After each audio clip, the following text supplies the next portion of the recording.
জাতীয় বিজ্ঞান দিবস উপলক্ষে আগরতলা শহরের রাজপথে এক সুবিশাল বর্ণাঢ্য শোভাযাত্রা। Tripura state council for science technology এবং স্বাস্থ্য দপ্তরের যৌথ উদ্যোগে বুধবার জাতীয় বিজ্ঞান দিবস উদযাপন করা হয় আগরতলা সুকান্ত একাডেমিতে। সেখানে অনুষ্ঠান শেষে আগরতলা শহরের রাজপথে এক সুবিশাল বর্ণাঢ্য শোভাযাত্রার আয়োজন করা হয়।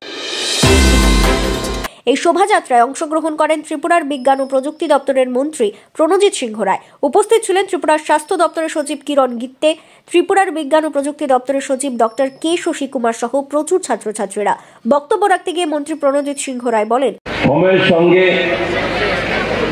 আমাদের জাতীয় বিজ্ঞান ও প্রযুক্তিবিদ্যা যোগাযোগ আয়োগ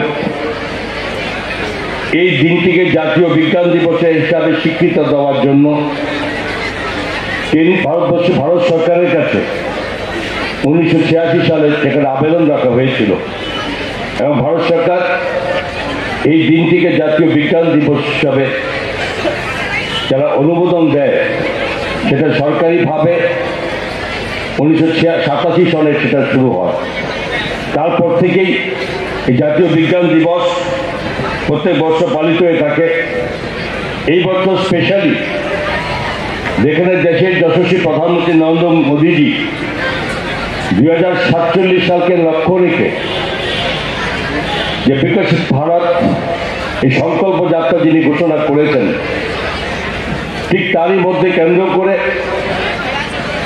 কেন্দ্রীয় সরকারের এই বিজ্ঞান প্রযুক্তি দপ্তরের মাননীয় মন্ত্রী ইনিও এই 2024 সালের এই 28 ফেব্রুয়ারিকে একটা মার্চ ফর সায়েন্স এবং সেই সঙ্গে টোটালি দিবসটাকে সম্মানের সাথে পালিত করার জন্য উনি একটি থিমও উনি রেখেছেন।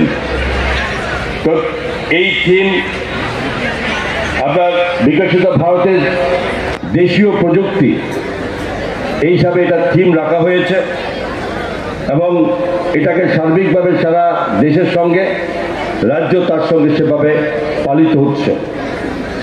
তো স্বাভাবিকভাবে আজকে এই জায়গাতে আমাদের সকলকে ভাবতে হবে আমাদের দেশ বিজ্ঞানে এমন একটা সময় ছিল যে এই প্রযুক্তি বিভিন্ন প্রযুক্তিকে আমরা বহির্দেশের বিভিন্ন দেশ থেকে আমাদেরকে আমদানি করতে হতো।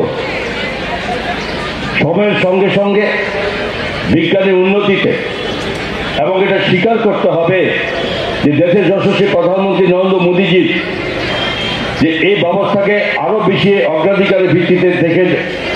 ত্রিপুরা থেকে বিক্রম কর্মকারের রিপোর্ট, এক্সটিভি বাংলা।